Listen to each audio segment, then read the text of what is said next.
9월 7일 화요일입니다.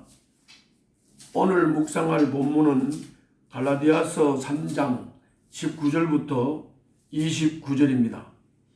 제가 오늘 집을 나와서 밖이라서 이 방송을 할 상황이 아주 열악하고 안 좋습니다. 그래서 조금 화면도 그렇지만은 여러분들이 이해를 하시고 이 방송을 들어주시기 바랍니다. 내일 아침까지 지금 밖에서 회의를 하는 중이기 때문에 이해를 하시기 바랍니다. 오늘 그 본문 19절부터 20절에서 어제 말씀하기를 약속을 하셨다. 유언처럼 패할 수도 없고 더할 수도 없고 뺄 수도 없는 약속, 아브라함의 후손으로 예수 그리스도를 주셔서 너희들이 상속자가 되도록 유업을 받을 수 있도록 구원을 받을 수 있도록 약속을 주셨다.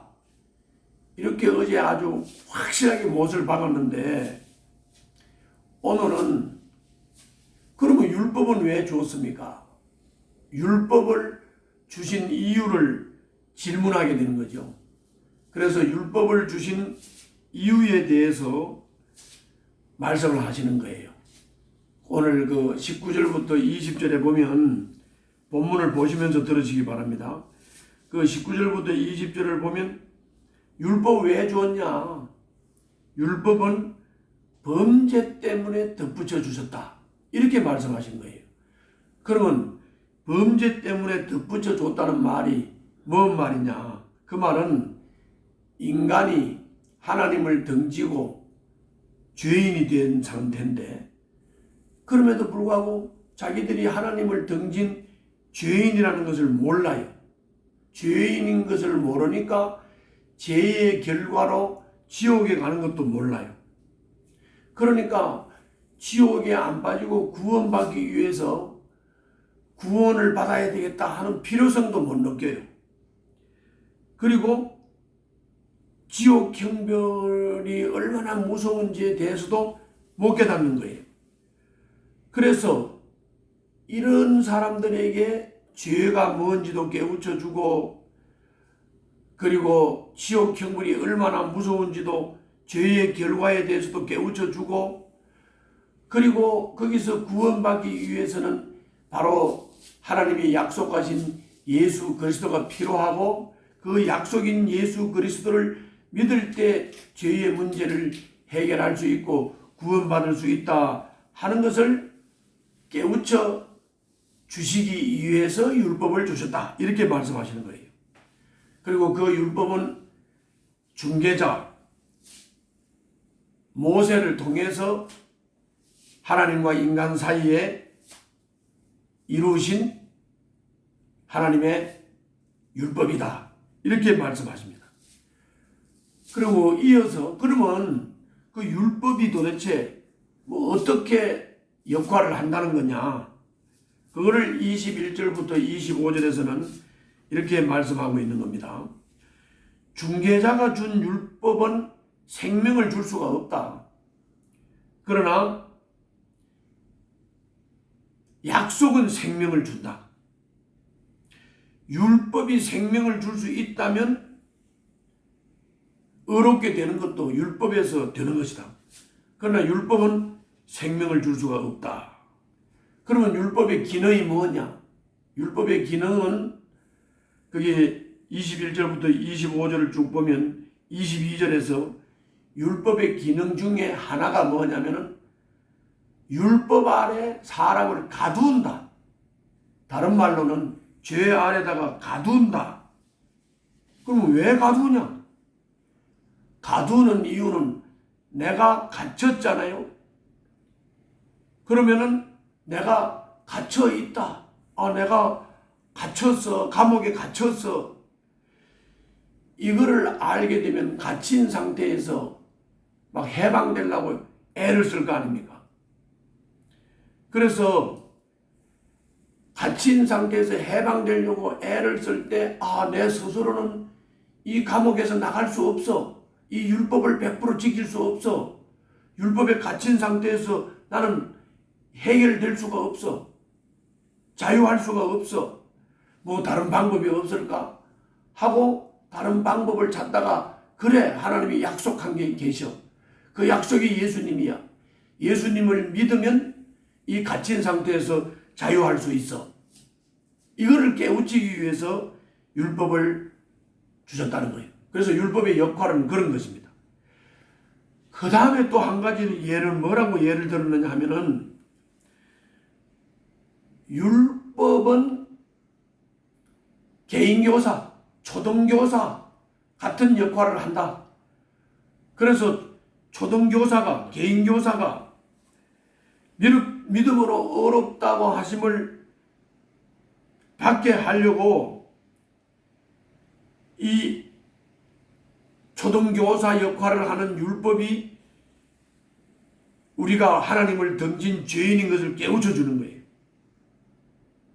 그리고 율법을 공부를 하면 할수록, 말씀을 공부하면 할수록, 성경을 공부하면 할수록 내가 죄인인 것을 깨닫게 되고, 내가 말씀을 지켜서, 율법을 지켜서 구원받고 해방되고 자유할 수 있는 방법이 없는 상태라는 것을 점점 더 깨닫게 되고, 그러다 보면 구원받는 방법이 없을까? 그 방법을 찾게 되고, 방법을 찾다가 보면 바로 그 하나님이 약속한 그 예수 그리스도, 그 약속을 믿으면 내가 자유할 수 있다.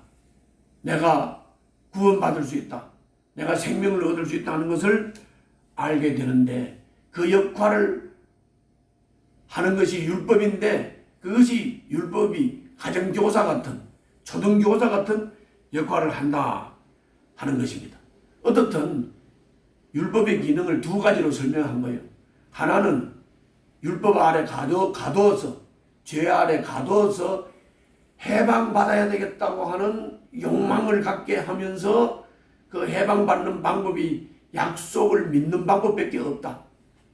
그리고 두 번째는 가정교사, 초등교사 같은 역할로서 초등교사가 하나하나 가르쳐서 우리들의 참 인도자 예수님에게로 이끌어서 예수님에게도 가져다 주는 것, 이것이 바로 율법의 기능이라고 하는 것입니다. 그런데 이제 그 약속인 예수 그리스도가 오셨습니다. 그래서 그걸 보고 믿음이 오셨다, 이렇게 말씀한 거예요. 그래서 26절부터 29절에서는 이제 약속이 왔고 믿음이 왔기 때문에 바로 그 약속 예수 그리스도를 믿으면 하나님의 자녀가 된다. 그래서 우리는 예수 그리스도를 믿음으로 말미암아 하나님의 자녀가 돼서 이제 세례를 받고 하나가 되었다. 예수 그리스도로 옷을 입었다. 예수 그리스도로 옷 입고 예수 믿고 하나가 된 사람, 이 사람은 하나가 되었기 때문에, 예수 안에서 하나가 되었기 때문에 유대인도 그리스인도 종도 자유인도 남자도 여자도 없다. 다 하나다, 예수 안에서. 다 하나다, 예수 안에서.